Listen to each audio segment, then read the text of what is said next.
Hello viewers, আসসালামু আলাইকুম রহমতুল্লাহ। Viewers, আমরা অনেক ছোটকাল থেকে জেনে আসছি যে ইকোনমিকে নোবেল পুরস্কার দেওয়া হয়, কিন্তু কিছুদিন আগে জানতে পারলাম যে ইকোনমিক্সে যে পুরস্কারটি দেওয়া হয় এবং আমরা যেটা নোবেল পুরস্কার হিসেবে জেনে আসছি, মূলত এটি নোবেল পুরস্কার নয়। এই তথ্যটি আমরা জানতে পারছি ডক্টর সলিমুল্লাহ খানের কাছ থেকে। তো এই ডক্টর সলিমুল্লাহ খান যেদিন টকশোতে এই কথাটি বললেন, তারপর থেকেই এটা নেট দুনিয়াতে একটি তোলপাড় সৃষ্টি হয়েছে যে একদল দাবি করছে যে তিনি সঠিক বলছেন, আরেক দল দাবি করছে যে না, তিনি মিথ্যাচার করেছেন। আজকে আমরা দেখব যে আসলে তিনি সঠিক বলেছেন নাকি তিনি মিথ্যাচার করেছেন। এটা নিয়ে যখন তর্ক বিতর্ক হলো বিভিন্ন জায়গায় ওয়েবসাইটে, তখন আমিও তাদের যে নোবেল প্রাইজের যে ওয়েবসাইটটি আছে সেখানে গিয়ে স্টাডি করলাম।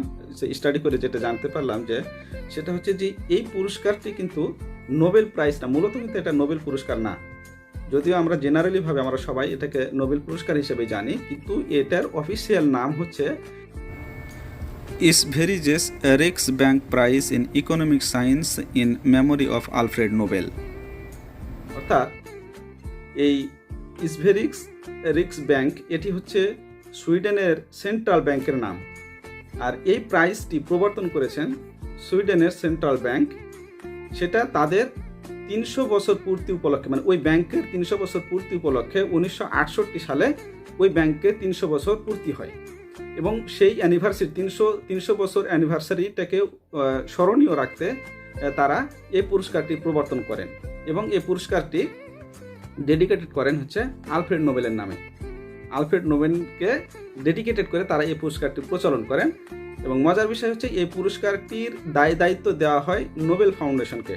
ওই ব্যাংকের এরা কিন্তু এই পুরস্কারটার ফান্ড কিন্তু তারাই ম্যানেজ করে, সব কিছু তারা দেয়, এবং কিন্তু এটার দায়িত্বটা দেওয়া হয়েছে নোবেল ফাউন্ডেশনকে।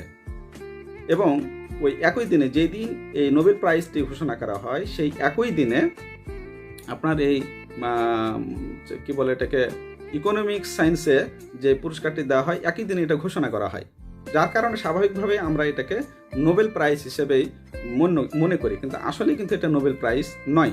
কারণ অফিসিয়াল এই প্রাইজটির নাম কিন্তু অফিসিয়ালি ডিফারেন্ট। যদিও স্বাভাবিকভাবে এটাকে আমরা নোবেল প্রাইজ হিসেবে বলি, কিন্তু অফিসিয়ালি নামের ভিন্ন, কাজেই এটা কখনোই নোবেল প্রাইজ নয়। যদিও একই অনুষ্ঠানে একই ব্যক্তিরা এই পুরস্কারটা ঘোষণা করেন, কিন্তু পুরস্কারটা দেয় হচ্ছে আপনার সুইডেনের সেন্ট্রাল ব্যাংক। এটা আলফ্রেড নোবেলের পয়সা থেকেও কিন্তু এটা দেওয়া হয় না। আলফ্রেড নোবেলের টাকা থেকে যে পুরস্কারটা দেওয়া হয় না, সেটা নোবেল প্রাইজ হয় কি করে? কারণ আলফ্রেড নোবেল তার উইলে 5টি বিষয় বলে গেছেন যে 5টি বিষয়ে পুরস্কার দিতে হবে। তার উইলটি আমি আপনাদেরকে দেখাবো। তার এই 5টি বিষয়ে নোবেল পুরস্কার দেওয়া হয়, অন্য কোনো বিষয়ে নোবেল পুরস্কার দেওয়া হয় না। কিন্তু ইকোনমিক সায়েন্সে যে পুরস্কারটি দেওয়া হয়, সেটা আলফ্রেড নোবেলের সম্মানার্থে, তার স্মৃতিতে ওই ব্যাংকের 300 বছর পূর্তি অ্যানিভার্সারিটাকে স্মরণীয় করে রাখতে তাই ব্যাংক এই জিনিসটা প্রচলন করে। পুরস্কারটি দেওয়া হয় আলফ্রেড নোবেলের যে নোবেল প্রাইজ দেওয়া হয়, সেটার সমপরিমাণই পুরস্কার কিন্তু এটা দেওয়া হয়। সব কিছুই হচ্ছে ওকে, এবং নোবেল ফাউন্ডেশনই এই পুরস্কারটি বিতরণ করে, কিন্তু এটা নোবেল প্রাইজ নয়। বিষয়টা এরকম যে ওই নোবেল ফাউন্ডেশন যেটা আছে, তারাই পুরস্কারটা ঘোষণা করে, একই দিনে ঘোষণা করে, একই মঞ্চে ঘোষণা করে, যার কারণে আমরাও এটাকে নোবেল প্রাইজ হিসেবে জানি। তো চলুন ওদের ওয়েবসাইটে আমরা দেখে আসি যে ওইখানে কি লেখা আছে, তাহলে বিষয়টা আরও ক্লিয়ার হয়ে যাবে। আমরা প্রথমে তার উইলটি দেখতে চাই। উইলে তিনি কি লিখেছিলেন বা তিনি কি লিখে গিয়েছেন। তিনি তার উইলটি 1895 সালের 27শে নভেম্বর এটি তৃতীয়বার এবং ফাইনালি তিনি সাইন করেন।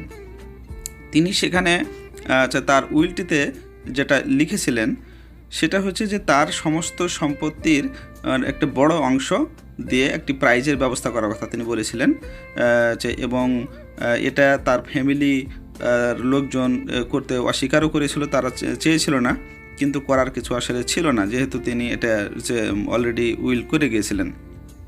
তো তিনি সেখানে 5টি বিষয়ে এই প্রাইজ দেওয়ার কথা বলেছিলেন, একটি হচ্ছে এক পার্ট, মানে তার যে সম্পত্তি থাকবে সেই সম্পত্তির পুরোটাই আপনার এই একটা সেফ সিকিউরিটিজে রাখতে হবে এবং সেখান থেকে যেই ইন্টারেস্ট আসবে সেই ইন্টারেস্টই 5 ভাগে ভাগ করে এই পুরস্কারটি দেওয়ার কথা তিনি বলেছিলেন।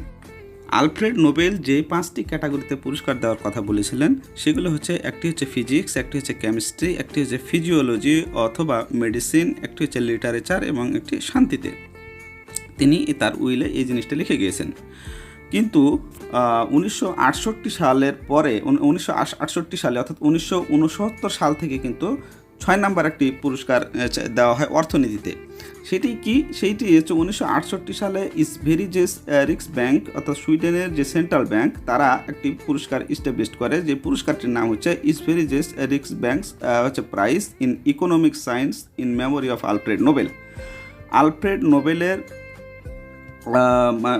আলফ্রেড নোবেলকে উৎসর্গ করে যে সেন্ট্রাল ব্যাংকের যে 300 বছর পূর্তি উপলক্ষে এই পুরস্কারটি প্রবর্তন করা হয়। এই পুরস্কারটি পুরোটাই ফান্ড করে হচ্ছে আপনার সুইডেনের সেন্ট্রাল ব্যাংক। এবার আমরা দেখতে চাই যে 2021 সালে যেই মানে কোন কোন বিষয়ে নোবেল পুরস্কারগুলো দেওয়া হয়েছে। 1 নম্বরে হচ্ছে যে ফিজিক্সে দেওয়া হয়েছে, 2 নম্বরে হচ্ছে আপনার কেমিস্ট্রিতে দেওয়া হয়েছে, দেখেন the Nobel prize in chemistry. তারপরে হচ্ছে the Nobel prize in physiology or medicine. তারপরে হচ্ছে the Nobel prize in literature. তারপরে হচ্ছে দ্য নোবেল পিস প্রাইজ এবং পরিশেষে আরেকটি প্রাইজ দেওয়া হয় যেটা হচ্ছে দ্য ইসভেরিজেস রিক্স banks prize in economic science in memory of Alfred Nobel. লক্ষ্য করুন উপরের প্রত্যেকটিতে নোবেল প্রাইজ এই জিনিসগুলি লেখা আছে, কিন্তু এই 6 নম্বর যে পুরস্কারটি অর্থনীতিতে দেওয়া হচ্ছে এখানে কিন্তু নোবেল প্রাইজ এই কথাটি লেখা নেই। এটি সরাসরি এটার যে অফিসিয়াল নেম তথা দ্য ইসভেরিজেস রিক্স bank prize in economic science in memory of Alfred Nobel এই কথাটি লেখা আছে, যেটা দ্বারা প্রমাণ হয় যে এই পুরস্কারটি আসলে নোবেল প্রাইজ নয়, এটা আলফ্রেড নোবেলের সম্মানার্থে এই পুরস্কারটি সুইডেনের সেন্ট্রাল ব্যাংক প্রদান করে।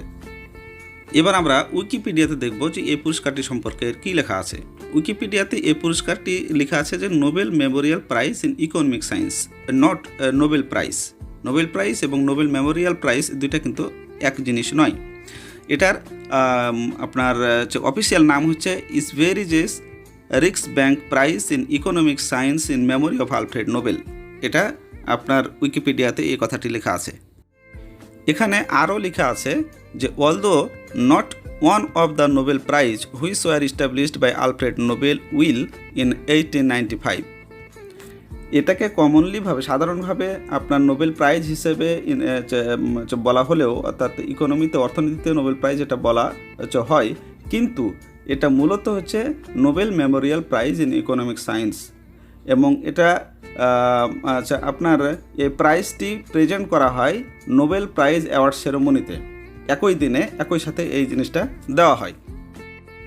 এটি 1968 সালে ইসভেরিজেস রিক্স ব্যাংক অর্থাৎ সুইডেনের সেন্ট্রাল ব্যাংক দ্বারা এটা ইস্টাবলিশ করা হয়। এটা ওই ইসভেরিজেস রিক্স ব্যাংক এর 300 বছর পূর্তি উপলক্ষে এই 300 বছরটাকে অ্যানিভার্সারিটাকে স্মৃতিময় করে রাখার জন্য এই পুরস্কারটি প্রবর্তন করা হয় এবং এই পুরস্কারটি ডেডিকেট করা হয় আলফ্রেড নোবেলকে। এই পুরস্কারটির ভ্যালু রাখা হয়েছে নোবেল প্রাইজের সমপরিমাণ। নোবেল প্রাইজে যে পরিমাণ টাকা দেওয়া হয় এই একই পরিমাণ টাকা এখানে দেওয়া হয়, কিন্তু টাকাটি ফান্ডিং করে হচ্ছে সুইডেনের সেন্ট্রাল ব্যাংক। তাহলে নোবেল প্রাইজের সাথে এটার সম্পর্কটা কী? এখানে বলছে যে the prize in economic is not one of the Nobel prize endowed by Alfred Nobel in his will. However, the nomination process, selection criteria and award presentations of the prize in economic science are performed in a manner similar to that of the original Nobel Prize. Laureates are announced with the Nobel Prize laureates and receive the award at the same ceremony. The Royal Swedish Academy of Science awards the prize in accordance with the rules governing the award of the Nobel Prizes instituted through his will. এই আলোচনার পরেও আমরা কি বলতে পারি যে ইকোনমিক্সে যে প্রাইজটি দেওয়া হয় সেটা নোবেল প্রাইজ? কখনোই নয়। নোবেল প্রাইজের সমতুল্য, এর মানটা, এর ভ্যালুটা নোবেল প্রাইজের সমতুল্য, কিন্তু এটি নোবেল প্রাইজ নয়। এটি একটি সুইডেনের যেটা সেন্ট্রাল ব্যাংক তাদের ইস্টাবলিশড করা, তাদের ব্যাংকের 300 বছর পূর্তি উপলক্ষে 300 বছরের যে অ্যানিভার্সারি সেটাকে স্মৃতিময় করে রাখতে তারা এই পুরস্কারটি প্রবর্তন করে এবং পুরস্কারটি আলফ্রেড নোবেলকে উৎসর্গ করা হয়। যার কারণে ওই নোবেল প্রাইজ যেই দিন দেওয়া হয় সেই দিনই এই পুরস্কারটি নোবেল প্রাইজের সঙ্গে ঘোষণা করা হয় এবং আমরা মনে করি যে এটাও ওই নোবেল প্রাইজের নোবেল প্রাইজ, কিন্তু আসলে তো তা নয়। তাহলে ডক্টর সলিমুল্লাহ খান স্যার ভুল কোথায় বলেছেন, মিথ্যাচার কোথায় করলেন? তিনি তো সঠিক তথ্যটি তুলে ধরেছেন।